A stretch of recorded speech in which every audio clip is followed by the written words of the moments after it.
Izay eto amin'ny fahitalavitra matv sy mikirakira ny vaovao ara-panatanjahantena moa dia miara-miory amin'ny fianakavian'ny ratompoko lahy. Koatra dia niditra tamin'ny andro faharoa androany tany Mahajanga, tany Toamasina, teto Antananarivo ary tany Fianarantsoa ny fiodinana voalohany amin'ny fiadinan'ny tompon-daka nasionaly taranja baolina kitra. Nisan'ny vokatra nisongadina indrindra tamin'izany ny ady sahala nataon'ny ekipa roa izay azo lazaina ho ngeza eto amin'ny Madagasikara eo amin'ny sehatry ny baolina kitra no resahana saraka ady sahala ray noray ny ekipan'ny Tana Formation tetsy amin'ny kianjan'ny Mahamasina. Ankoatr'izay dia nanamafy mahalarana voalohany vonjy-maika azy ny ekipan'ny LGK Plus tany Toamasina.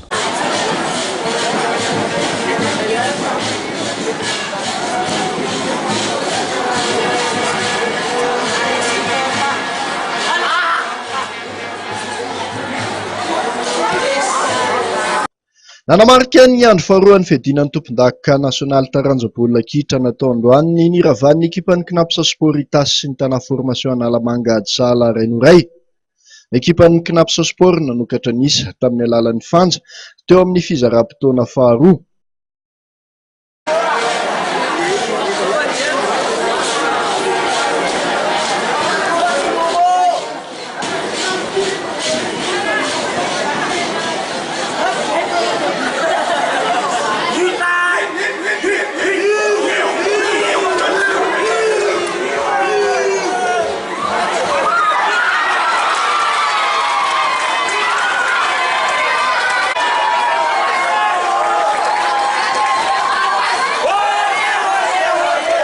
Taorian'izay dia nilalao folo ny ekipan'ny tompon-daka ny Tasy rehefa nahazo karatra mena i Lucien rehefa nahita ny mpitsara fa nandany fotoana ity farany.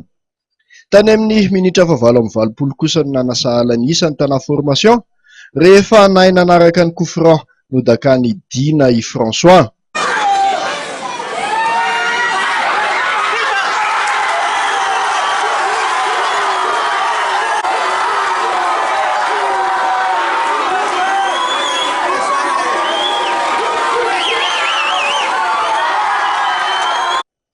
Nisy moa savorivory taorian'ny fiafaran'ny lalao satria nilaza ny mpanohan'ny Knapsa Sport fa nitanila ny mpitsara afovoany.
Ny aloha ilalao farany kosa dia nomotsan'ny ekipan'ny FC Vakinakaratra tamin'ny isa 4-0 ny ekipan'ny AJS Melaky.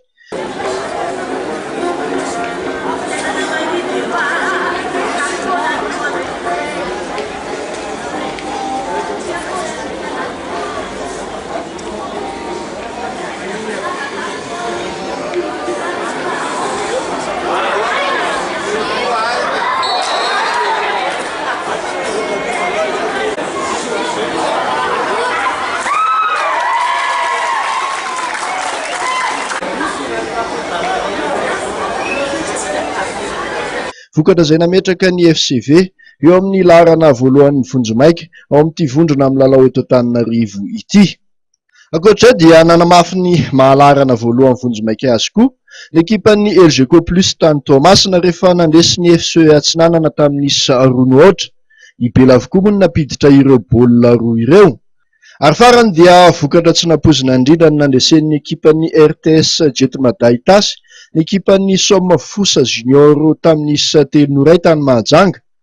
Toy izao kosa ireo vokatra hafa. Tany Mahajanga tao amin'ny vondrona A, ny FC Joel naresy ny Espoir Manerinerina tamin'ny 5-0. Ny USSK Ambanja naresy ny Tamma Port Berger tamin'ny 2-1. Tany Toamasina tao amin'ny vondrona B, ny Ajesaiana nandresy ny FC 3e tamin'ny 2-0. Ny FC Fitama nandresy ny FC Otiva tamin'ny elanelan'ny 2-0 ihany koa. Ho an'ny vondrona C, ny lalao teto Antananarivo dia tamin'ny 3-1 nandresen'ny FC Black Star ny SFFFC. Ary farany ho an'ny vondrona D, ny lalao any Fianaratsoa resy ny FC Joker tamin'ny 2-1 ny ekipan'ny DCF Fort Dauphin. Nomotsan'ny ekipan'ny ASJF Capricorne tamin'ny 5-2 ny ekipan'ny FC Real Tsiombe. Ary farany dia tamin'ny 2-1 nandresen'ny Zanakala FC ny ekipan'ny AS Komato. Ny alarobia 17 Aogositra ho avy izao moa no hiditra amin'ny andro fahatelo ity fihodinana voalohany amin'ny fihodinan'ny tompon-daka nasionaly ity.